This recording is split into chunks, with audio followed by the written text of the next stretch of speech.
can be a kind of opposite to that, which I noticed because of seeing people one-on-one. So I have these different, angles of like how Yeah. that plays out for people when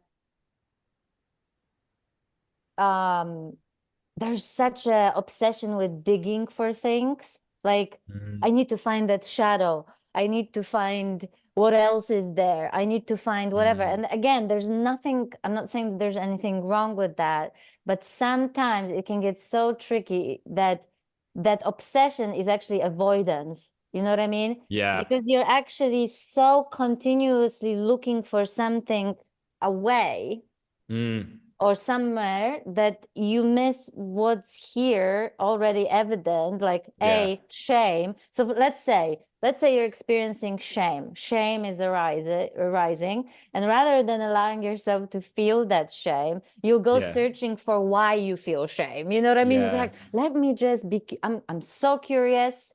I'm going to be curious and open, and I'm going to go into finding what's behind that shame and whatever. And this is totally innocent, but it's like one of the ways how, the mind is, I'm telling you, it's like the greatest trickster, Yeah. that resistance, how that works.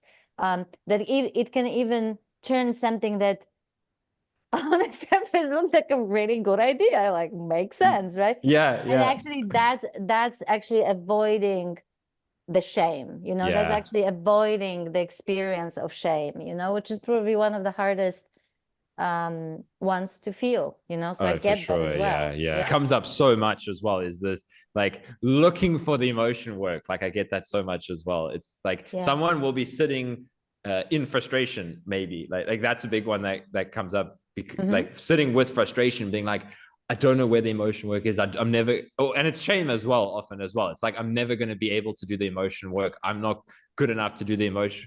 And I'm like, that's it. That's the emotion right there. But like you said, the mind's always pointing you out there. Yeah. That's where I think working with somebody is so helpful because it's so innocent as well, like natural for us to not see that, Of but course.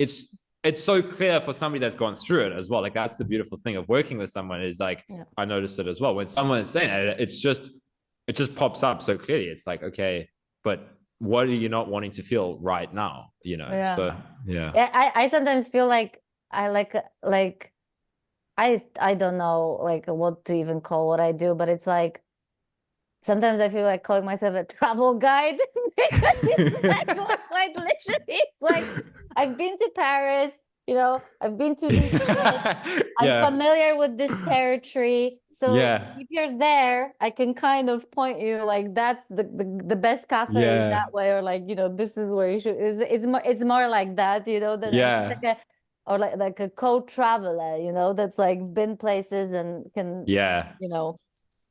Yeah, that's exactly what it is. You can show the territory. But the shame bit as well, it's what's really extraordinary actually is that the more we're actually allow ourselves to be with, say, since we're at shame is Yeah. recently my favorite one. Somehow it comes up all the time. Um, since by virtue of when we really allow, and that's actually how we know that we allow ourselves to fully be with the experience, because two things will happen usually, like I'm not saying like as a rule, but Mm-mm. just like one of the options where just by virtue of being with the emotion fully, two things usually happen. One, it naturally dissipates. And that's how Yeah. you know, because it's like you allow yourself so fully that it transmutes almost Yeah. into Yeah. nothing, right? Yeah, exactly. And so it goes. Or by virtue of being with the shame or whatever other uncomfortable emotion, whatever needs to be seen about it, so like Mm. a story, a belief, a Yeah. thought, or whatever, it will reveal itself. So Mm. actually, this is great because that stops the kind of effort digging for things, pushing things, Mm. Mm. forcing things Mm. to come out Yeah. rather than allow them to come out just by being as much as possible in the experience. And Yeah. again, I totally know this, like it's freaking easy, and easier said than done, you know, Yeah. in particular when we're sort of at the start of even helping the body get used to being with the discomfort, which is, you know, such a huge part of this journey, to help the body relax into uncomfortable sensation. For me, that was part of seeing how, okay, next time I actually want to feel the emotion, because this is so dissatisfying. It's so numbing. It's so, you know, so like all of that kind of plays out. And it's messy, you know, it's like so messy, but that's. Yeah, and it actually gets to the point where there comes a point where it doesn't even matter whether you're resisting or not. You know what I mean? Exactly. It's like exactly.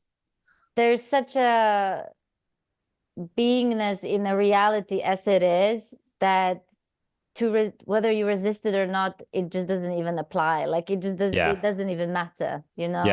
Yeah. So you're kind of okay even when resistance is there, then you're okay with that too, you know? Yeah. And so that's how radical that is. It's like this real radical okayness, you know, that we're so not accustomed to. But it's incredible how, you know, as we do it more, we're able to just like start small and then just go a little bit deeper and a little bit deeper, and just like, and that compassion as well. You're never going to get it perfectly right.